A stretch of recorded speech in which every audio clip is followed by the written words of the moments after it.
Bonjour, bienvenue sur le podcast Une maison en France, un podcast en français facile pour ceux qui rêvent d'avoir une maison en France ou qui ont déjà une maison en France.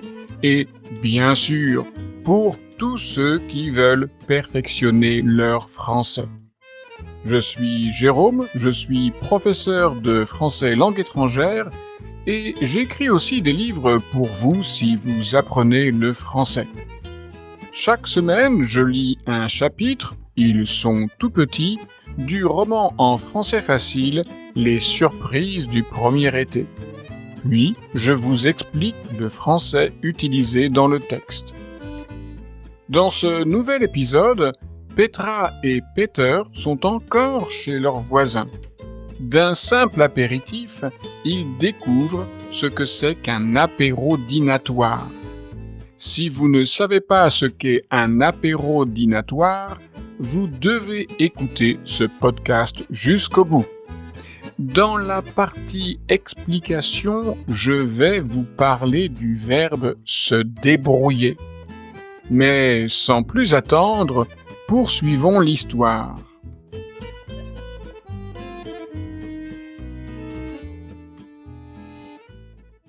Vous parlez bien français, dit Françoise.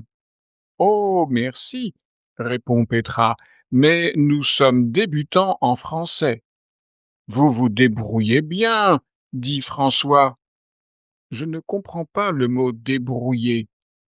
Mon mari veut dire, dit Françoise, que vous arrivez très bien à communiquer en français. Moi, je trouve que vous parlez très bien le français. Oh non, c'est encore difficile, dit Peter. Nous parlons mieux l'anglais.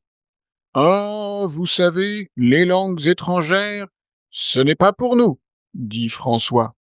Oui, dit Françoise, nous connaissons 2 ou 3 mots en anglais ou en allemand, mais nous ne sommes pas capables de parler ces langues.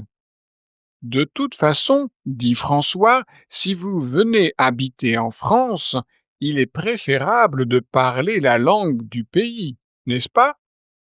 Oui, c'est évident, dit Petra. Et François sert un 4e verre de rosé. Françoise va à la cuisine. Elle revient avec une quiche et dit « Vous prendrez bien une part de quiche. C'est une quiche traditionnelle. » La quiche lorraine, dit François, avec du fromage et des lardons. Petra et Peter ne peuvent pas refuser. La conversation dure encore un temps. Vers les 9h30 du soir, Petra et Peter remercient leurs voisins. Ce n'était pas un petit apéritif. Les Français appellent ça un apéro dînatoire. C'est un dîner sous la forme d'un apéritif. Comme c'est l'été, il ne fait pas encore nuit, mais il fait un peu sombre dans la maison de Petra et Peter. Peter allume la lumière du salon pour regarder le nouveau canapé. Mais ça ne fonctionne pas. Il va falloir s'en occuper. Pas ce soir, demain.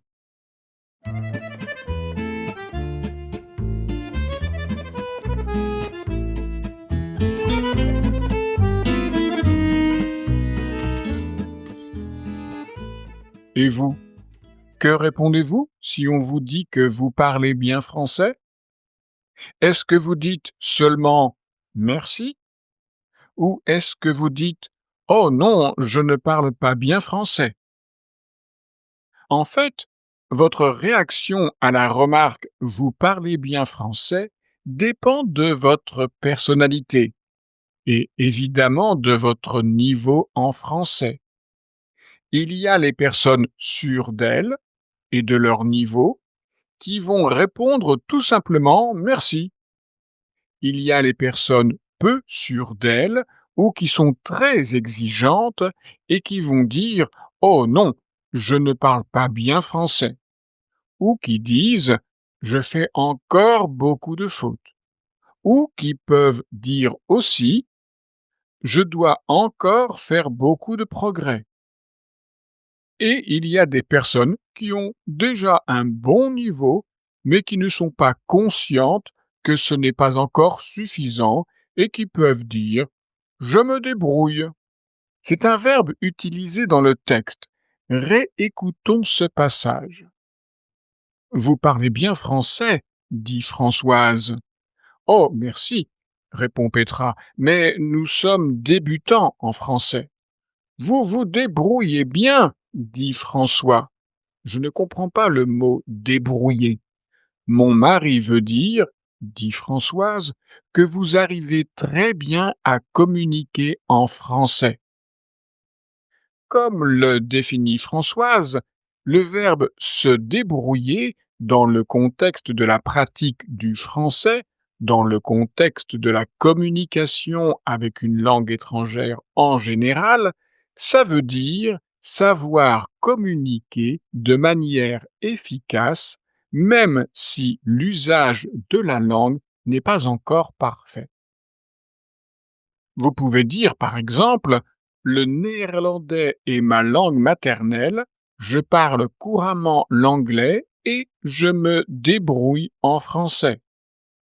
Et si vous avez un bon niveau en français, on pourra vous répondre Ah ben, vous vous débrouillez vraiment très très bien en français. Le verbe se débrouiller n'est pas réservé à l'usage d'une langue étrangère. En français de tous les jours, on peut employer ce verbe pour d'autres situations. Par exemple, le réfrigérateur était vide et les magasins étaient fermés aujourd'hui, mais Marie s'est débrouillée pour préparer un dîner pour 10 personnes.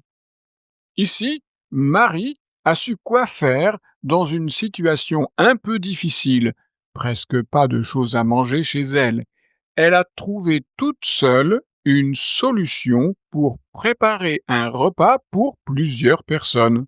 Elle s'est bien débrouillée. Voici un autre exemple. C'est la première fois que tu fais ça? Ben dis donc, tu te débrouilles bien. Ici, on ne sait pas exactement ce que la personne fait, mais elle se débrouille bien. C'est-à-dire qu'elle fait bien les choses et pourtant, c'est la première fois qu'elle les fait. Donc, vous comprenez le sens du verbe se débrouiller. C'est savoir quoi faire dans une situation difficile ou une situation nouvelle. Trouver seul une solution avec peu de moyens ou avec des moyens simples. Et c'est, vous l'avez compris, un verbe pronominal. Je me débrouille, tu te débrouilles, il ou elle ou on se débrouille, nous nous débrouillons, vous vous débrouillez, il, pluriel, ou elle, pluriel, se débrouille. Et donc, si vous savez suffisamment communiquer en français, même si ce n'est pas parfait, vous pouvez dire en français « je me débrouille ».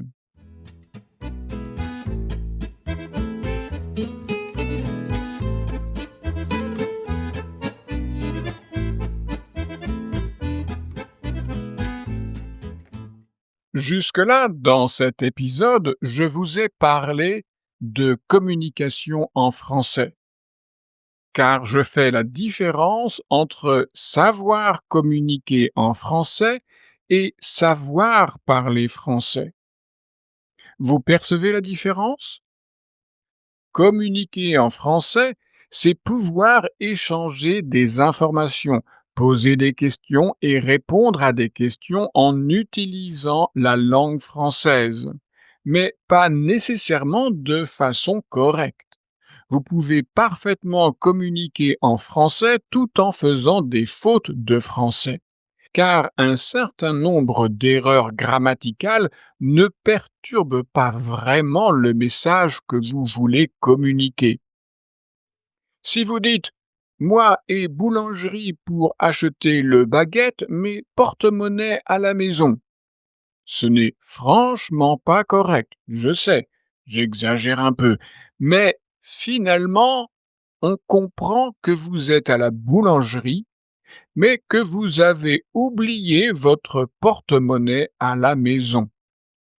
Malgré cette phrase, avec quasiment une faute à chaque mot, le message que vous voulez communiquer est relativement clair.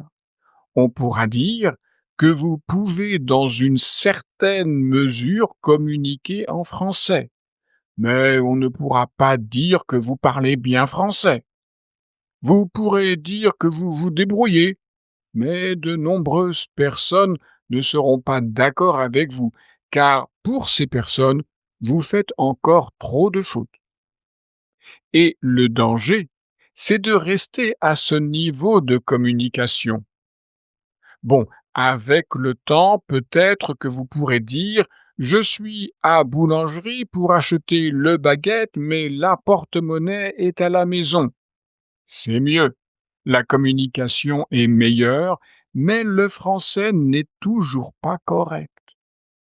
Et si vous ne cherchez pas de façon continue à améliorer votre français, vos erreurs vont se fossiliser, c'est-à-dire qu'elles vont persister, qu'il sera très difficile de ne plus faire ces erreurs. Et cela peut nuire à une bonne intégration.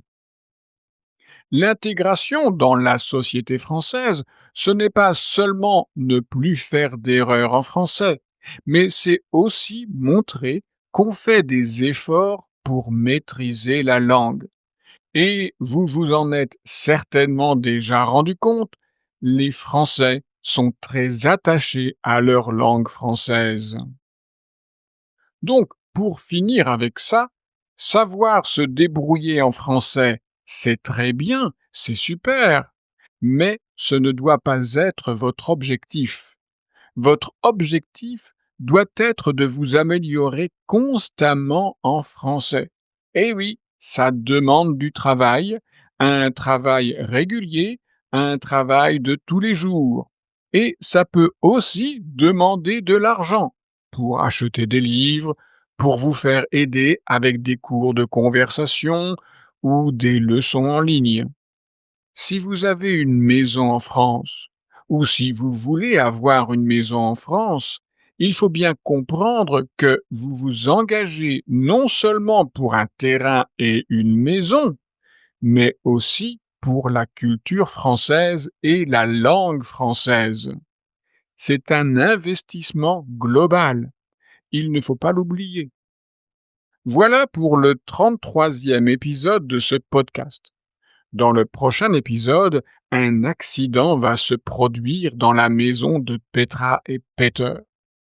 Je vous rassure tout de suite, il ne s'agit pas de Petra ni de Peter, mais de leur maison. Enfin, vous saurez quoi au prochain épisode de ce podcast.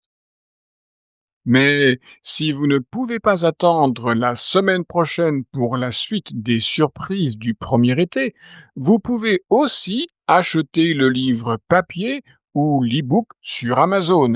Et si vous avez déjà dans votre bibliothèque les surprises du premier été, je vous rappelle qu'il existe une suite à cette histoire. Cette suite s'appelle Les émotions d'un automne turbulent.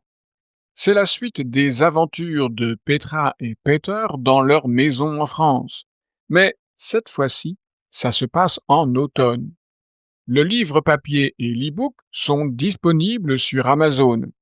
Soyez curieux, allez voir mes autres livres et dites-moi ce que vous en pensez. Si vous n'êtes pas encore abonné au podcast, abonnez-vous pour ne rater aucun épisode. Si vous aimez ce podcast, parlez du podcast à tous vos amis qui veulent aussi apprendre le français.